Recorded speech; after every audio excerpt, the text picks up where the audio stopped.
إن الحمد لله نحمده ونستعينه ونستغفره ونعوذ بالله من شرور أنفسنا ومن سيئات أعمالنا من يهده الله فلا مضل له ومن يضلل فلا هادي له وأشهد أن لا إله إلا الله وحده لا شريك له وأشهد أن محمدا عبده ورسوله يا أيها الذين آمنوا اتقوا الله حق تقاته ولا تموتن إلا وأنتم مسلمون يا أيها الناس اتقوا ربكم الذي خلقكم من نفس واحدة وخلق منها زوجها وبث منهما رجالا كثيرا ونساء واتقوا الله الذي تساءلون به والأرحام إن الله كان عليكم رقيبا يا أيها الذين آمنوا اتقوا الله وقولوا قولا سديدا يصلح لكم أعمالكم ويغفر لكم ذنوبكم ومن يطع الله ورسوله فقد فاز فوزا عظيما أما بعد فإن خير الحديث كتاب الله وخير الهدي هدي محمد صلى الله عليه وسلم وشر الأمور محدثاتها وكل محدثة بدعة وكل بدعة ضلالة وكل ضلالة في النار. قال الله تبارك وتعالى في كتابه المجيد: لا تسجدوا للشمس ولا للقمر واسجدوا لله الذي خلقهن. وقال رسول الله صلى الله عليه وسلم: ما من عبد يسجد لله سجدة إلا كتب الله له بها حسنة وحط عنه بها خطيئة ورفع له بها درجة فاستكثروا من السجود، أو كما قال صلى الله عليه وسلم. معزز و مکرم سامعین و ناظرین، نماز میں سجدہ بہت بڑا اور اہم رکن ہے۔ سجدے کی اسی فضیلت اور اس کی اہمیت کی بنا پر جہاں انسان نماز پڑھتا ہے اس جگہ کو مسجد کہا جاتا ہے۔ مسجد سجدہ کرنے کی جگہ ہے اور نماز کا اہم رکن ہے سجدہ، اس لیے سجدہ بول کر کے نماز مراد لیا جاتا ہے، جز بول کر کے کل مراد لیا جاتا ہے۔ حالانکہ نماز کے اندر صرف سجدہ نہیں ہے، نماز کے اندر قیام ہے، رکوع ہے، تشہد ہے، یہ ساری عبادات، یہ ساری چیزیں انسان کرتا ہے، لیکن جہاں انسان نماز ادا کرتا ہے اس جگہ کو مسجد کہا جاتا، اور سجدہ بول کر کے شریعت میں حدیث کے اندر نماز مراد لیا گیا ہے۔ اس سے سجدے کی اہمیت اور اس کی فضیلت پر یہ چیز دلالت کرتی ہے۔ ربیعہ بن کعب ایک صحابی ہیں، وہ اللہ کے رسول صلی اللہ علیہ وسلم سے سوال کرتے ہیں کہ میں جنت میں آپ کی مرافقت چاہتا ہوں، آپ کی معیت چاہتا ہوں۔ تو ہمارے نبی نے فرمایا: اعنی علی بکثرۃ السجود، تم میری مدد کرو کثرت سجود سے زیادہ سجدہ کر کے میری مدد کرو۔ مطلب یہ ہے کہ زیادہ آپ نوافل کا اہتمام کرو، سنتوں کا اہتمام کرو، کیونکہ نمازوں کے اندر انسان سجدہ ادا کرتا ہے اور ایک رکعت کے اندر 2 سجدے ہوتے ہیں جبکہ رکوع 1 ہوتا ہے۔ اسی لیے آپ نے فرمایا کہ کثرت سجود سے تم میری مدد کرو۔ علماء نے بیان کیا کہ یہاں پر کثرت سجود سے مراد ہے نوافل نماز کا اہتمام، کیونکہ جو فرض نمازیں ہیں ان کا پڑھنا تو ضروری ہے، ان کا پڑھنا تو انسان کے لیے ضروری ہے، لیکن جو نوافل ہیں، سنن ہیں، وہ ضروری نہیں ہیں، لیکن ان کو انسان پڑھتا ہے تو اللہ کے رسول صلی اللہ علیہ وسلم کی رفاقت انسان کو جنت کے اندر ملتی ہے۔ یہ صحیح مسلم کی روایت ہے۔ اس طریقے سے اللہ کے رسول صلی اللہ علیہ وسلم کی حدیث جو میں نے خطبہ مسنونہ کے بعد آپ لوگوں کے سامنے پڑھی، اس میں بھی جو سجدے کا ذکر ہے اس سے مراد نماز ہے۔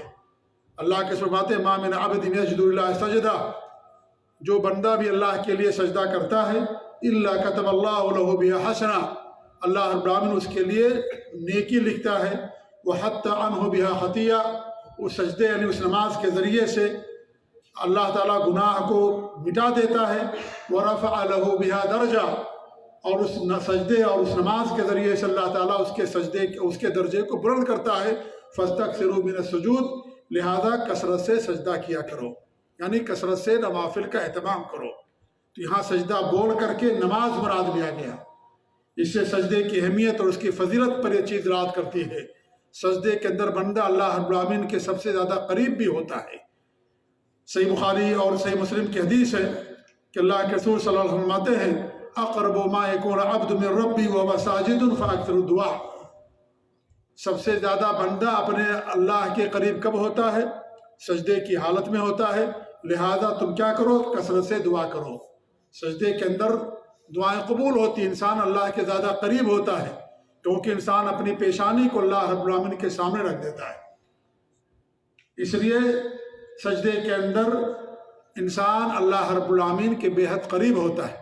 اور ایک حدیث میں فرمایا کہ اما الرکوع فعظموا فیہ الرب واما السجود فاجتہدوا فی الدعاء فقمنوا ان یستجاب لکم۔ صحیح مسلم کی روایت آپ فرماتے ہیں کہ جب رکوع کرو تو رکوع کے اندر اللہ رب العالمین کی تعظیم کرو، سبحان ربی العظیم ہم سجدے رکوع کے اندر پڑھتے ہیں۔ اور جب سجدہ کرو فاجتہدوا فی الدعاء، سجدے کے اندر دعا کے اندر اجتہاد کرو، کثرت سے دعا کرو، زیادہ زیادہ دعا کرو۔ فقمنوا ان یستجاب لکم، مناسب یہ ہے کہ اللہ تعالیٰ تمہاری دعا کو قبول کر لے گا۔ تو سجدے کی دعا اللہ رب العالمین قبول کرتا ہے۔ سجدے میں انسان کے اندر تذلل، انکساری پائی جاتی ہے، خاکساری پائی جاتی ہے، اللہ کی تعظیم پائی جاتی ہے کہ انسان اپنے پیشانی کو بھی اللہ رب العالمین کے در میں اللہ تعالیٰ کے سامنے جھکا دیتا ہے۔ تو اس لیے سجدے کے اندر انسان کی دعائیں قبول کی جاتی ہیں، اور بندہ اللہ رب العالمین کے سب سے زیادہ قریب ہوتا ہے جب انسان نماز کے اندر سجدے کی حالت میں ہوتا ہے۔ سجدہ عبادت ہے، اس لیے غیر اللہ کا سجدہ کرنا شریعت کے اندر حرام ہے اور یہ شرک ہے۔ اللہ کے علاوہ کسی کا بھی سجدہ کرنا، چاہے وہ نبی ہو، رسول ہو، فرشتے ہوں، دنیا کی کتنی ہی بڑی ہستی کیوں نہ ہو، کسی کا بھی سجدہ کرنا شریعت کے اندر حرام اور ناجائز اور شرک ہے، اور یہ بڑا شرک ہے۔ ایسا شرک جس کا کرنے والا اگر توبہ کیے بغیر مر جائے تو ہمیشہ ہمیشہ جہنم کے اندر رہے گا۔ اگر بغیر توبہ کے مر گیا تو ایسے انسان کی مغفرت نہیں ہوگی، کیونکہ یہ بہت بڑا گناہ ہے اور بڑا یہ شرک ہے، اور شرک کرنے والوں پر اللہ رب العالمین نے جنت کو حرام کر دیا ہے۔ جب یہ بات ہم کہتے ہیں کہ غیر اللہ کا سجدہ کرنا حرام ہے، کسی نبی، کسی رسول کا، فقیر کا، پیر کا، کسی مزار کا، کسی قبر کا، کسی بادشاہ کا، کسی بھی شخص کا سجدہ کرنا شریعت کے اندر حرام ہے، شرک ہے، تو لوگ یہ کہتے ہیں کہ اللہ رب العالمین نے فرشتوں کو حضرت آدم کا سجدہ کرنے کا حکم دیا تھا۔ حضرت آدم نبی تھے، حضرت آدم بھی مخلوق، اللہ ان کو پیدا کیا، اللہ ان کو بنایا اپنے ہاتھوں سے، تو پھر اللہ رب العالمین نے کیوں حکم دیا فرشتوں کو کہ سجدہ کریں؟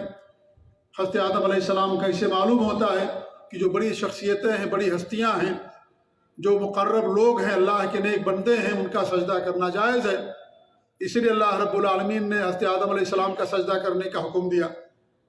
اس طرح کے لوگ شبہات پیش کرتے ہیں اور اس طرح کا اعتراض کرتے ہیں۔ میرے بھائیوں، یہ اعتراض سراسر باطل ہے، اس لیے کہ اللہ رب العالمین جس چیز کا بھی حکم دینا چاہے اس چیز کا اللہ رب العالمین حکم دے سکتا ہے۔ کوئی اللہ رب العالمین کو روکنے والا نہیں ہے، کوئی اللہ رب العالمین کے حکم کو ٹالنے والا نہیں ہے۔ اللہ نے جو حکم دے دیا ہے اس کا کرنا انسان کے لیے واجب اور ضروری ہے۔ اللہ تعالیٰ اگر حرام چیز کا بھی حکم دے دے تو اس کا بھی کرنا انسان کے لیے واجب اور ضروری ہو جاتا ہے۔ اللہ رب العالمین حضرت ابراہیم علیہ السلام کو حکم دیا اپنے بچے کو ذبح کر دو، کیا بچے کا ذبح کرنا شریعت کے اندر جائز ہے؟ بچے کا ذبح کرنا حرام ہے۔ یہ کسی بھی انسان کا ناحق قتل کرنا شریعت کے اندر حرام ہے، لیکن اپنی اولاد، اپنے بچے کا قتل کرنا اور بڑا جرم ہے، حرام ہے۔ لیکن اللہ نے حکم دیا حضرت ابراہیم علیہ السلام کو کہ اپنے بچے کا تم قتل کرو۔ انہوں نے حکم کی تعمیل کی، لے کر کے نکلے اور چھری بھی رکھ دی ان کے گلے پر، لیکن اللہ رب العالمین نے آسمان سے دمبا بھیج دیا اور اللہ رب العالمین حضرت اسماعیل علیہ السلام کی جان بچا لی۔ اللہ نے حرام چیز کا حکم دیا تھا، لیکن اللہ تعالیٰ جس چیز کا حکم دے دے اس چیز کا کرنا انسان کے لیے واجب اور ضروری ہو جاتا ہے۔ نبی ہیں حضرت ابراہیم علیہ السلام، اللہ کے خلیل ہیں، 5 اولو العزم رسولوں میں سے ہیں۔ خواب میں دکھایا گیا، انبیاء کے خواب سچے ہوتے ہیں اور کسی اور کے خواب سچے نہیں ہوتے، انبیاء کے خواب سچے ہوتے ہیں۔ انہوں نے خواب دیکھا کہ مجھے حکم دیا گیا کہ میں اپنے بچے کو قتل کروں، ذبح کر دوں۔ انہوں نے حکم کی تعمیل کی، حالانکہ بچے کا ذبح کرنا حرام ہے، کسی بھی شریعت کے اندر اس کا ذبح کرنا جائز نہیں تھا، لیکن اللہ رب العالمین اس کا حکم دیا۔ اللہ جو چیز کا حکم دے دے، حرام چیز کا بھی اللہ رب العالمین حکم دے دے، اس کا کرنا اس بندے کے لیے واجب اور ضروری ہو جاتا ہے جس بندے کے لیے اللہ رب العالمین کی طرف سے یہ حکم خاص آتا ہے۔ یہ حکم خاص تھا کن کے لیے؟ حضرت ابراہیم علیہ السلام کے لیے۔ اللہ نے حرام چیز کا حکم دیا لیکن کرنا واجب اور ضروری۔ ہر جمعہ کے دن سورہ کہف کی ہم لوگ تلاوت کرتے ہیں۔ سورہ کہف میں اللہ رب العالمین نے حضرت خضر اور موسیٰ علیہ السلام کا واقعہ بیان کیا ہے۔ حضرت خضر علیہ السلام نے ایک کشتی توڑ دی۔ کیا کشتی کا توڑنا صحیح ہے؟ یہ کسی کی جائیداد کو نقصان پہنچانا، کسی کے گھر کو نقصان پہنچانا صحیح ہے؟ یہ غلط ہے، یہ حرام ہے۔ یہ کہ ہم کسی کے جائیداد کو نقصان پہنچا دیں، کسی کی سواری کو توڑ دیں۔ کیا آپ کو کوئی گاڑی نظر آئے باہر کھڑی ہوئی، آپ اس کا شیشہ توڑ دیں، آپ اس کا دروازہ توڑ دیں؟ حرام ہے ایسا کرنا، کسی بھی انسان کی جائیداد کو نقصان پہنچانا۔ لیکن اللہ رب العالمین کا حکم تھا ان کے لیے کہ کشتی کو توڑ دو، سوراخ کر دو اس کے اندر۔ جب حکم آ گیا تو ان کے لیے ماننا واجب اور ضروری ہو گیا۔ اسی واقعے کے اندر اللہ رب العالمین نے بیان کیا ہے کہ انہوں نے ایک بچے کو قتل کر دیا تھا۔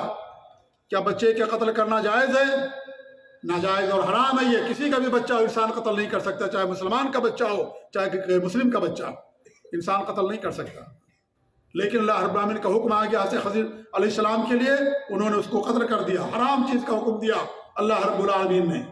حرام چیز کا اگر حکم دے دے وہ چیز ان کے لیے کرنا واجب ہو جاتی ہے، وہ چیز ان کے لیے حرام نہیں رہ جاتی۔ ایسے اللہ نے سجدہ کرنے کا حکم دیا، وہ سجدہ کرنا تمام فرشتوں پر سب پر واجب ہو گیا، اس لیے فرشتوں نے سجدہ کیا، اور ابلیس نے سجدہ کرنے سے انکار کر دیا، اللہ نے اس کو جنت سے نکال دیا۔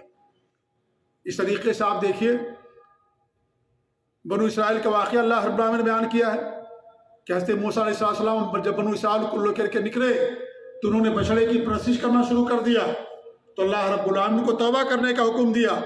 اور اللہ رب العالمین نے کیا فرمایا ان کے تعلق سے؟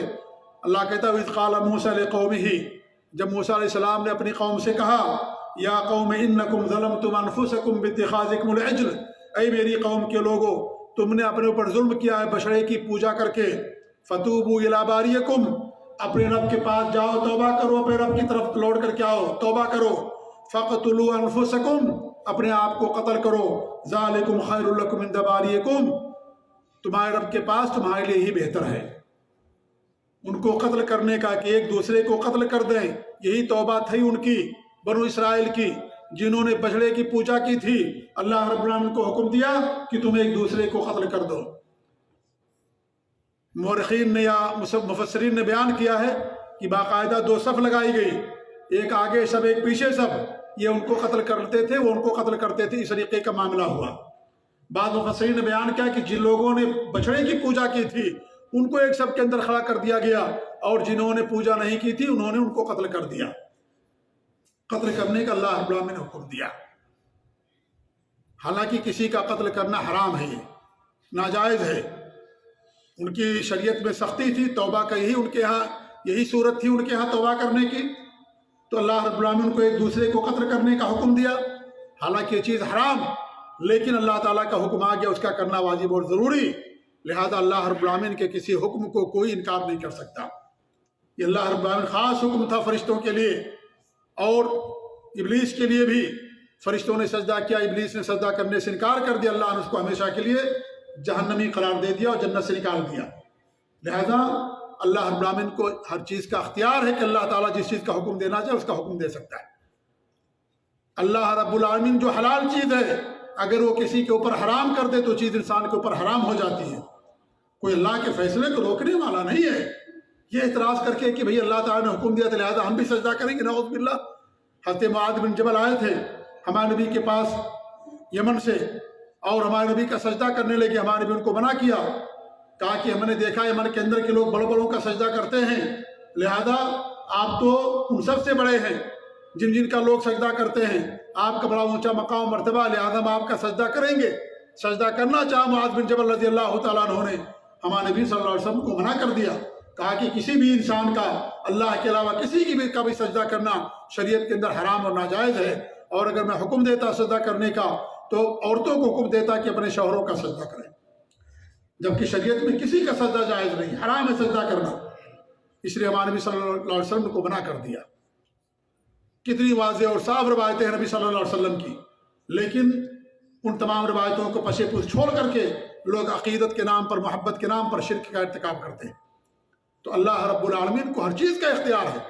اللہ رب العالمین حرام چیز کو کرنے کا حکم دے، اس کا کرنا اس شخص کے لیے واجب اور ضروری ہو جاتا ہے، اور اللہ رب العالمین اگر حلال چیز کو حرام کر دے، اس کا بھی کرنا انسان کے لیے حرام ہو جاتا ہے، اگرچہ وہ چیز آپ کے لیے حلال تھی لیکن اس کا کرنا انسان کے لیے حرام ہو جاتا ہے۔ ہم اور آپ روزہ رکھتے ہیں، روزے میں انسان کھانا نہیں کھاتا، پانی نہیں پیتا ہے، اللہ نے کھانا کھانے کا حکم دیا، پانی پینے کا حکم دیا ہے، لیکن رمضان میں دن میں کھانا کھانے سے اللہ نے منع کر دیا۔ کھانا کھانا ناجائز تھا رمضان سے پہلے یا رمضان کی رات میں، یا پانی پینا ناجائز تھا؟ نہیں، یہ تو حلال ہے آپ کے لیے، بلکہ ضروری ہے انسان کو اپنی جان بچانے کے لیے۔ انسان بھوکا رہ کر کے اپنی جان نہیں دے سکتا، یہ شریعت کے اندر حرام ہے ایسا کرنا کہ انسان بھوکا رہے، ہم کھانا نہیں کھائیں گے، اپنے آپ کو تکلیف میں ڈالے، اپنے آپ کو عذاب میں ڈالے۔ ہمارے ملکوں میں لوگ بھوکا رہ کر کے احتجاج بھی کرتے ہیں کہ ہم نہیں کھانا کھائیں گے۔ یہ ساری چیزیں حرام ہے شریعت کے اندر، کوئی انسان اپنے آپ کو تکلیف نہیں دے سکتا۔ ہمارے نبی صلی اللہ علیہ وسلم نے ایک آدمی کو دیکھا کہ باہر دھوپ میں کھڑا ہے، بات نہیں کر رہا ہے، روزے سے بھی ہے لوگوں، اور اس کے بعد وہ زمین پر گر گیا، سخت گرمی اور دھوپ کا زمانہ۔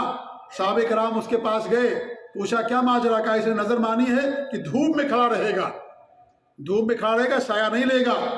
ہمارے نبی نے کہا کہ اس کو حکم دو، جاؤ اس کو کہو کہ سائے کے اندر جائے، سائے کے اندر جائے۔ وہ یہ عبادت نہیں ہے کہ انسان دھوپ کے اندر کھڑا رہے اور بولے کہ دھوپ میں کھڑا رہنا ہمارے لیے ثواب کا کام ہے، اپنے آپ کو عذاب دینا، اپنے آپ کو تکلیف دینا۔ شریعت کے اندر اس بات کا حکم نہیں دیا گیا، اور کہا کہ اس کو بولو بات کرے۔ نماز کے اندر بات کرنا منع ہے، یا انسان قضاء حاجت کر رہا ہو، پیشاب پیخانہ کر رہا ہو، اس موقع پر انسان کے لیے بات کرنا منع ہے۔ لیکن انسان ایسے ہی کسی سے بات نہ کرے کہ میں آج بات نہیں کروں گا کسی سے، انسان غلط بات نہ کرے۔ اللہ نے زبان دی ہر بات کہنے کے لیے، خیر کے لیے، انسان زبان کو خیر اور ہر بات کے لیے استعمال کرے۔ تو یہ عبادت نہیں ہے کہ انسان یہ کہے کہ میں کسی سے بات نہیں کروں گا، میں کسی سے گفتگو نہیں کروں گا۔ ہمارے نبی نے منع کر دیا، کہا کہ اس کو بولو کہ بات کرے۔ اور جہاں تک روزے کی بات ہے، روزہ پورا کر لے، وہ روزہ پورا کر لے، لیکن بات کرے اور سائے کے اندر جائے، دھوپ سے اپنے آپ کو بچائے۔ تو یہ بھوکا رہنا یہ ثواب کا کام نہیں ہے، یہ شریعت کے اندر اس سے منع کیا گیا۔ لیکن اللہ رب العالمین نے صبح صادق سے لے کر کے سورج کے غروب ہونے تک ہمیں کھانے پینے سے، ان تمام چیزوں سے منع کر دیا ہے۔ حالانکہ یہ چیز حلال تھی ہمارے لیے اور حلال ہے، لیکن دن کے اندر سے منع کر دیا گیا۔ اللہ رب العالمین کو کوئی روکنے والا نہیں، اللہ کا جو حکم آ جائے اس کا ماننا واجب اور ضروری۔ دن میں انسان رمضان کی حالت میں روزے میں اپنی بیوی کے پاس بھی نہیں جا سکتا ہے، حالانکہ انسان شادی اسی لیے کرتا ہے۔ اللہ کے رسول کی حدیث ہے، ایسی عورتوں شادی کرو جس سے جو زیادہ بچے دینے والی ہو، رحم دل مہربان ہو، میں قیامت کے دن کثرت امت پر فخر کروں گا۔ لیکن اللہ رب العالمین نے دین اسلام کے اندر رمضان میں دن میں روزہ رکھنے کی حالت میں منع کر دیا گیا کہ انسان اپنی بیوی کے پاس نہ جائے، منع ہے، حرام۔ حالانکہ بیوی کے پاس جانا یہ ثواب کا کام ہے، یہ حرام کا کام نہیں ہے۔ یہ اللہ کے رسول صلی اللہ علیہ وسلم کی حدیث، اگر کوئی آدمی حلال طریقے سے اپنی شہوت پوری کرتا ہے تو اللہ تعالیٰ اس کو اجر دیتا ہے، کیونکہ اگر وہ حرام طریقے سے شہوت پوری کرے گا تو اس کے لیے گناہ ہوتا ہے، اور حلال طریقے سے کرے گا تو اللہ تعالیٰ اس کو اجر و ثواب دیتا ہے۔ آدمی اپنی بیوی کے منہ میں لقمہ بھی ڈالتا ہے تو اللہ رب العالمین اس کو اجر اور اس کو ثواب دیتا ہے۔ لقمہ کھلاتا ہے، نوالا اس کے منہ میں ڈالتا ہے، پیار اور محبت سے اللہ تعالیٰ اسے اجر دیتا ہے۔ لیکن روزے کی حالت میں ایک بندے مومن سے، ایک مسلمان سے منع کر دیا گیا کہ اپنی بیوی کے پاس روزے کی حالت میں دن میں نہیں جا سکتا ہے، منع ہے اس کے لیے، حالانکہ چیز اس کے لیے حلال تھی میرے بھائیوں، لیکن پھر بھی منع کر دیا گیا۔ آپ عمرہ کرنے جاتے ہو، جب آپ لبیک اللہم امرتن کہہ کر کے احرام باندھ لیتے ہو تو وہ چیزیں جو آپ کے اوپر پہلے سے حلال تھی حرام ہو جاتی ہیں۔ آپ خوشبو نہیں لگا سکتے، کیا خوشبو لگانا حرام ہے؟ حلال ہے خوشبو لگانا شریعت کے اندر۔ ہمارے نبی کو دنیا کی چیزوں میں سے دو چیزیں سب سے زیادہ محبوب اور پسندیدہ تھی، ایک خوشبو اور ایک عورت اور بیوی۔ اتنی پسندیدہ تھی آپ کو خوشبو، احرام باندھنے سے پہلے اپنے جسم کے اوپر خوشبو لگایا کرتے تھے، عائشہ لگا دیا کرتی تھی جسم کے اوپر، سر میں اور داڑھی کے بال میں، جسم کے اوپر، کپڑے پر نہیں، احرام کے کپڑے پر لگانا منع ہے۔ خوشبو اتنا زیادہ آپ سے پیار محبت کرتے تھے، اتنی آپ کو پسندیدہ تھی خوشبو، لیکن آپ نے احرام باندھ لیا، اب آپ کے لیے خوشبو لگانا حرام ہو گیا۔ جب تک آپ عمرے سے فارغ نہیں ہو جائیں گے، جب تک آپ حج سے فارغ نہیں ہو جائیں گے، اس وقت تک آپ کے لیے خوشبو لگانا حرام۔ یہ چیز حلال تھی نا، حلال ہے، لیکن جو احرام کی حالت میں اس کے لیے منع کر دیا گیا ہے، اللہ منع کرنے والا ہے، اللہ نے حلال چیز کو منع کر دیا، لہذا اسے رکنا آپ کے لیے ضروری ہے۔ حرام چیز کو اللہ نے حلال کر دیا آپ کے لیے، اس کا کرنا ضروری ہے آپ کے لیے، اس لیے فرشتوں کے لیے واجب تھا کہ حضرت آدم علیہ السلام کا سجدہ کریں۔ تو اللہ رب العالمین کو اختیار ہے، آپ سلے ہوئے کپڑے نہیں پہن سکتے مرد لوگ احرام کی حالت میں، سلا ہوا کپڑا پہننا منع، حرام ہے ان کے لیے۔ اگر پہنیں گے تو ان کو کیا کرنا پڑے گا؟ کفارہ دینا پڑے گا، ناخن کاٹنا حرام، سر کا ڈھانکنا حرام، یا اس طریقے چہرے کا ڈھانکنا حرام، سلے ہوئے کپڑا پہننا حرام۔ مردوں کے لیے تمام چیزیں حرام ہو جاتی ہیں، حالانکہ ساری چیزیں حلال تھیں۔ وقتی طور پر احرام باندھ کر کے عمرہ یا حج کی نیت سے مکہ جانے والے بندے پر اللہ نے اس کو حرام کر دیا، ہر بندے پر حرام نہیں ہے یہ۔ آپ یہاں کر سکتے ہیں، آپ نے عمرہ کر لیا، خوشبو لگائیے، ناخن کاٹ لیے، کوئی حرج کی بات نہیں، لیکن خوشبو کیا نام ہے احرام کی حالت میں اللہ رب العالمین نے اسے منع کر دیا کہ آپ احرام کی حالت میں نہیں لگا سکتے۔ تو اللہ رب العالمین کو اختیار ہے کہ اللہ رب العالمین جس چیز کا حکم دینا چاہے اس کا حکم دے، جس چیز کو منع کرنا چاہے اس کے لیے منع کر دے، لہذا اس بات کو دلیل بنا کر کے سجدے کو جائز قرار دینا یہ شریعت کے اندر حرام و ناجائز ہے۔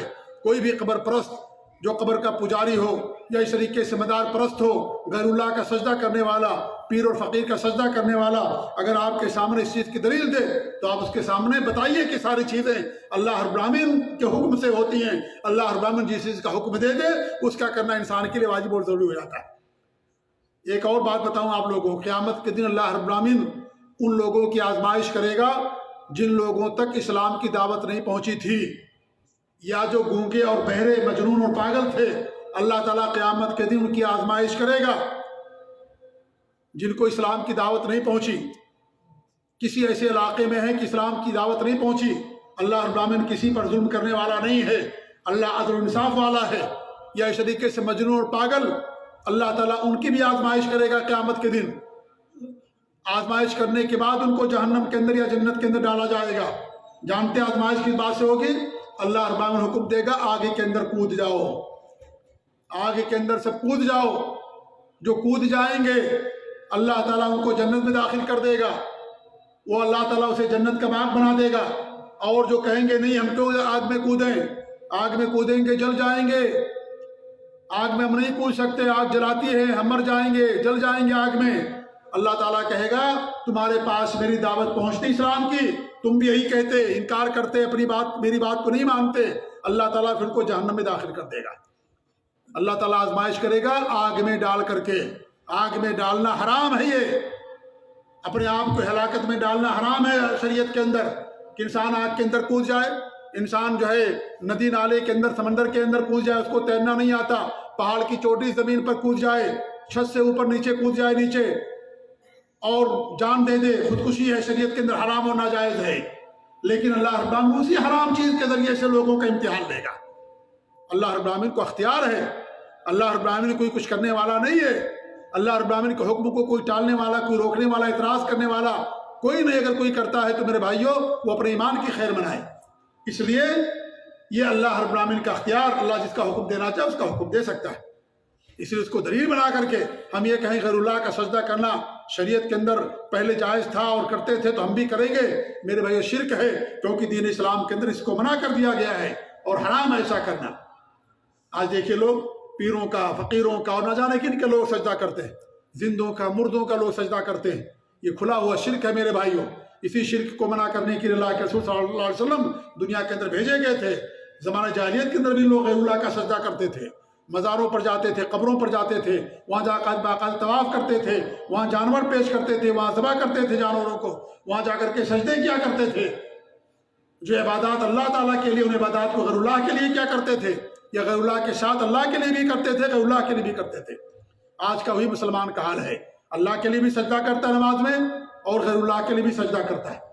اللہ کے لیے وہ نیکیاں جو ہے عبادت کرتا ہے، غیر اللہ کی بھی عبادت کرتا ہے، اللہ کی بھی قسم کھاتا ہے، غیر اللہ کی بھی قسم کھاتا ہے، اللہ کے گھر کا طواف بھی کرنے آتا ہے، عمرہ کرنے اور حج کرنے کے لیے، لیکن جب واپس جاتا ہے تو اپنے جو ہے مزاروں کو بھی جا کر کے طواف کرتا ہے اور کہتا ہمارا حج مکمل نہیں ہوگا۔ آج کتنے ایسے مسلمان ہیں جب تک اجمیر نہیں جائیں گے، جب تک علی حجویری کی قبر کا مزار کا جا کر کے ہم زیارت نہیں کریں گے، ہمارا حج نہیں ہوگا۔ لوگ حج کو ناقص سمجھتے ہیں میرے بھائیوں، اس لیے حج کرنے کے بعد بہت سارے لوگ وہاں بھی جاتے ہیں دیدار کرنے کے لیے، زیارت کرنے کے لیے، تاکہ ہمارا حج مکمل ہو جائے۔ ایک طرف اللہ کے گھر کا طواف کیا اور دوسری طرف جا کر کے اپنے طواف کو، اس عبادت کو باطل کر دیا غیر اللہ کے لیے کر کے۔ یہ عبادات اللہ کے علاوہ کسی کے لیے کرنا حرام ہے شریعت کے اندر۔ اللہ کی بات بھی کی جا رہی ہے، غیر اللہ کی بھی بات ہو رہی ہے۔ اسی بات کو اللہ نے فرمایا وَأَنَّ الْمَسَاجِدَ لِلَّهِ فَلَا تَدْعُوا مَعَ اللَّهِ أَحَدًا، مسجدیں اللہ رب العالمین کا گھر ہیں، اللہ تعالیٰ کے ساتھ ساتھ کسی دوسرے کو نہ پکارو۔ اللہ کے علاوہ کسی کو پکارنا کفر ہے، یہ اللہ کے ساتھ ساتھ کسی کو پکارنا یہ شرک کہلاتا ہے۔ آپ نے اس کو اللہ کے برابر کر دیا۔ شرک کے معنی ہوتے برابر کرنا، جو عبادات اللہ کے لیے ہیں ان عبادات میں آپ نے اس کو اللہ کے برابر کر دیا، اسی کو شرک کہا جاتا ہے میرے بھائیوں۔ سجدہ اللہ کے لیے خاص ہے، غیر اللہ کا سجدہ کرنا حرام ہے، شریعت کے اندر ناجائز ہے، اس لیے سجدہ انسان کے لیے جائز نہیں ہے۔ ایسا کرنے والا انسان اسلام کے دائرے سے نکل جاتا ہے۔ ہم اپنے عقیدے کی حفاظت کریں، یہی ہماری پہچان ہے، یہی ہماری اساس ہے میرے بھائیوں۔ اللہ کے رسول نے فرمایا ابو ذر رضی اللہ عنہ سے، اگر تمہیں قتل کر دیا جائے لا تشرک باللہ وان قتلت حرقت، اللہ تعالیٰ کے ساتھ کبھی شرک نہ کرنا، چاہے تمہیں قتل کر دیا جائے چاہے تمہیں جلا دیا جائے، گوارا کر لینا، جل جانا، قتل ہو جانا گوارا کر لینا، لیکن کبھی بھی اللہ رب العالمین کے ساتھ تم شرک نہ کرنا، کبھی نہ شرک کرنا اللہ تعالیٰ کے ساتھ، کیونکہ شرک کرو گے ہمیشہ ہمیشہ کے لیے جہنم۔ یہ زندگی آخری زندگی نہیں ہے، یہ دائمی زندگی نہیں ہے، یہ وقتی زندگی ہے، اسٹیشن کی طریقے سے دنیا کی زندگی۔ جیسے ایک انسان آتا دنیا کے اندر، کسی اسٹیشن پر اترتا ہے یا کسی درخت کے نیچے ایک مسافر آرام کرنے کے لیے بیٹھتا ہے، کچھ دیر آرام کرتا اپنی منزل کی طرف رواں دواں ہو جاتا ہے، اس طریقے دنیا یہ ایک اسٹیشن ہے۔ اس کے بعد آنے والی زندگی برزخی زندگی، اس کے بعد آنے والی اخروی اور دائمی اور ابدی اور سرمدی زندگی ہے، جنت اور جہنم کی شکل میں۔ اس لیے دنیا ہمیشہ رہنے والی نہیں ہے، ایک دن ختم ہو جائے گی، انسان ختم ہو جاتا مر جاتا ہے۔ اس لیے ہمارے بن فرمایا کہ اللہ تعالیٰ کے ساتھ کبھی بھی شرک نہ کرنا، اور چاہے تمہیں قتل کر دیا جائے چاہے تمہیں جلا دیا جائے، کیونکہ انسان کے پاس سب سے قیمتی سرمایہ، سب سے قیمتی چیز اگر انسان کے پاس ہے اس کی توحید ہے، اس سے بڑا سرمایہ انسان کے پاس نہیں ہو سکتا ہے۔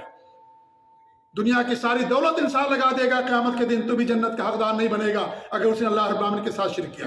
ساری دولت لگا دے، پوری دنیا پیش کر دے، لوگ آئیں گے پوری دنیا فدیے میں پیش کرنا چاہیں گے، پوری دنیا لے کر کے ہم کو جہنم سے نکال دیا جائے، نہیں نکالا جائے گا، جنت کے اندر نہیں جا سکتے۔ وہ سب سے مالدار انسان ہوا ہے جو موحد ہے، سب سے مالدار انسان ہوا ہے جو نبی کی سنتوں پر عمل کرنے والا، توحید پر قائم رہنے والا، شرک سے دور رہنے والا، وہ دنیا کا سب سے مالدار انسان ہے۔ اس سے زیادہ کوئی مالدار دنیا کے اندر انسان نہیں ہے۔ یہ اگرچہ وہ دنیا کے اندر فقیر لوگ اسے کہیں، لیکن اللہ کی نظر میں اور حقیقت میں دنیا کا سب سے مالدار انسان ہے، کیونکہ دنیا کی سب سے قیمتی متاع، دنیا کی سب سے قیمتی چیز اس بندے کے پاس ہے، چاہے دنیا کا مال اس کے پاس ہو نہ ہو۔ یہ سب سے قیمتی چیز توحید میرے بھائیوں، اس سے بڑی کوئی چیز نہیں ہے، یہی ہماری پہچان ہے، اسی کے اللہ رب العالمین انبیاء اور رسول دنیا کے اندر بھیجے، لہذا اس کی حفاظت کرنا ہماری اور آپ کی ہر مسلمان کی ذمہ داری ہے۔ ایسا نہیں ہے کہ انسان دنیا کے عوض اپنی توحید کو بیچ دے اور شرکوں کو گلے لگا لے، اللہ تعالیٰ کے ساتھ کفر کرنا شروع کر دے، غیر اللہ کی بات کرنا شروع کر دے۔ یہ کلمہ انسان کے لیے کچھ فائدہ مند نہیں ہوگا۔ کلمہ اس وقت فائدہ کرے گا جب انسان اس کلمے کے تقاضے کے مطابق عمل کرے گا تو فائدہ ہوگا۔ اگر کلمے کے تقاضے کے مطابق عمل نہیں ہوا انسان کا، کلمہ زندگی میں 50 مرتبہ پڑھے، 50 حج کرے، دن رات نمازوں کے اندر رہے، تہجد کی نماز پڑھے، دنیا کا ہر خیر کا کام کرے، اس کا کوئی فائدہ انسان کو ملنے والا نہیں ہے، کیونکہ اساس اور بنیاد ہے یہ بنیاد، یہ روح ہے۔ یہ اگر انسان کے جسم کے اندر سر نہیں ہے، انسان ہاتھ پاؤں سے کچھ فائدہ نہیں اٹھا سکتا ہے۔ اگر درخت کی جڑ نہیں ہے میرے بھائیوں، وہ درخت سوکھ جائے گا، اور وہ درخت جو ہے سوکھ جاتا ہے اور اس کا کوئی فائدہ نہیں ہوتا۔ اس لیے یہ اساس ہے، روح ہے، یہ جان ہے ہماری توحید۔ توحید کی امانت سینوں میں ہے ہمارا، آسان نہیں مٹانا نام و نشاں ہمارا۔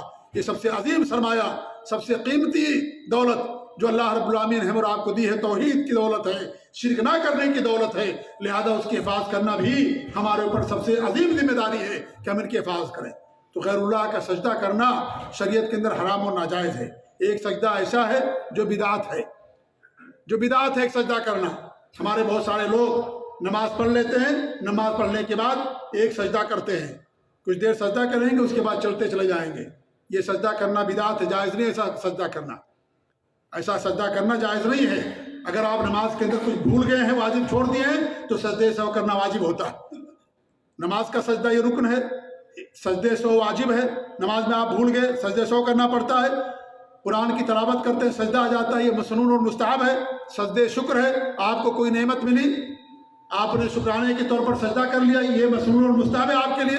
شکر کا سجدہ ہوتا، شکر کی نماز نہیں ہوتی 2 رکعت، شکر کا سجدہ ہوتا۔ اللہ کے رسول صلی اللہ علیہ وسلم سجدہ کرتے تھے جب آپ کو کوئی خوشی ملتی تھی، خوشخبری ملتی تھی۔ وہ 3 لوگ جو غزوہ تبوک سے پیچھے رہ گئے تھے، جب اللہ نے ان کی توبہ قبول کی، وہ سجدے میں چلے گئے۔ تو سجدہ کرنا یہ سجدے شکر ہوتا ہے، نہ شکرانے کی نماز نہیں ہوتی، سجدے شکر ہوتا ہے۔ یہ 4 سجدے ہیں، اور ایک سجدہ حرام جو غیر اللہ کے لیے سجدہ شرک ہے یہ، اور ایک سجدہ بدعت جو نماز پڑھ لینے کے بعد انسان ایک سجدہ کرتا ہے اور کہتا ہے کہ جو ہے اگر کچھ غلطی ہوئی ہوگی نماز کے اندر تو معاف ہو جائے گی۔ سجدے سہو 2 سجدہ ہوتا ہے، ایک سجدہ نہیں ہوتا ہے، اور سجدے سہو اس بنیاد پر نہیں ہوتا، ورنہ سائے لوگ سجدے ہی پڑے رہیں گے ہمیشہ۔ سجدے سہو یقین کی بنیاد پر کہ آپ نے واجب چھوڑ دیا ہے، واجب چھوڑنے پر یا کسی چیز کے زیادہ کر دینے پر انسان اس میں سجدے سہو کرتا ہے، یا انسان کو شک ہو گیا کم اور زیادہ میں، اس میں انسان سجدے سہو کرتا ہے، ویسے انسان سجدے سہو نہیں کرتا۔ اور سجدے سہو 2 سجدہ ہوتا ہے، ایک سجدہ نہیں ہوتا۔ سجدے شکر ایک سجدہ، سجدے تلاوت ایک سجدہ ہوتا ہے۔ نماز کے اندر 2 سجدے ہوتے ہیں ایک رکعت کے اندر، تو یہ سجدے ہیں۔ تو ایسے انسان سجدہ کر لے نماز پڑھ لینے کے بعد، تو یہ سجدہ میرے بھائی علماء نے اس کو بدعت قرار دیا ہے۔ آپ نفل نماز پڑھ سکتے ہیں، جہاں پر سجدے کرنے کے تعلق سے فضیلت آئی ہے وہاں پر علماء نے معنی بیان کیا ہے، وہاں پر صرف سجدہ مراد نہیں ہے بلکہ وہاں پر نماز مراد ہے، کیونکہ نماز کی سب سے اہم ترین عبادت، اہم ترین رکن سجدہ ہے، اس لیے سجدہ کہہ کر کے نماز مراد لیا گیا ہے۔ تو یہ سجدے کے تعلق سے کچھ باتیں تھیں جو میں نے آپ لوگوں کے سامنے بیان کی ہیں۔ اللہ تعالیٰ سے دعا کہ اللہ رب العالمین ہمیں شرک سے محفوظ رکھے، اللہ ہم سب کو توحید خالص پر قائم رکھے، اور ہر طرح کی حرام چیزوں سے، شرکیہ باتوں اور کاموں سے اللہ تعالیٰ ہم سب کو محفوظ رکھے، آمین۔ بارک اللہ علیہ ولکم فی القرآن العظیم ونفعنی وإیاکم بالآیات والذکر الحکیم، انہ تعالی جواد کریم بلکم بر رؤوف رحیم۔